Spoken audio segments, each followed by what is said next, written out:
Well, voters this November are going to decide on whether or not to approve a major bond measure for the Scottsdale Unified School District. And this is worth hundreds of millions of dollars. The school board voting unanimously last night to send that proposal to the November ballot. So district leaders say the funding would help pay for upgrades to existing campuses. But some parents and taxpayers, they're raising some concerns about the cost and the timing of it all. So 12 News journalist Tori King, she's live this morning with more on what happened at last night's meeting.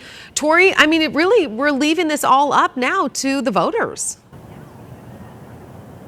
Right, exactly. And it passed unanimously, like you mentioned, in a 5-0 vote. Not really a lot of hurdles here that they had to jump over to get that vote through. Now, this bond measure proposal that they approved last night, it is $375 million. It's a lot of money and it's a lot of data points. I want to show you here. I have a full screen that we can show you so that you can see everything that was approved last night. So during the board meeting, they outlined these plans for potential upgrades across the entire district, including security improvements, aging infrastructure repairs, technology updates, campus modernization projects, transportation, stuff like that. But a majority of money would be going towards what they call learning environment improvements. The measure was originally going to cost over $416 million, but officials say they were able to cut it down to that $375. Now, out of the school communities, Desert Mountain would be getting the most money at 28% of that, while Saguaro and Arcadia would also be getting the smallest amounts at 14%. According to the district estimates, the proposal could cost the average homeowner about $13 more per month in property taxes.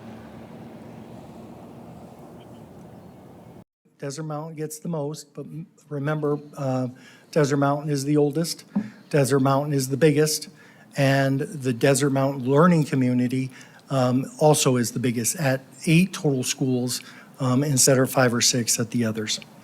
So we've kept the administrative support buildings at a very low number, but we have a number in there that we're confident we can get the work done and keep those buildings going as well. So you just heard it right there. Supporters say the funding is necessary to maintain school facilities and also keep campuses safe and competitive for students and families. But on the other side, some community members are pushing back, questioning whether now is the right time for a large funding request as enrollment declines in parts of the district. It also comes after the district approved a plan to close 2 schools, and ongoing discussions continue about additional possible school consolidations as well as some closures in the future. So if the bond is approved by voters in November, there would be a bond oversight committee to supervise the spending. That would also include monthly meetings and reviews. You might remember Scottsdale voters have not approved a bond since 2016.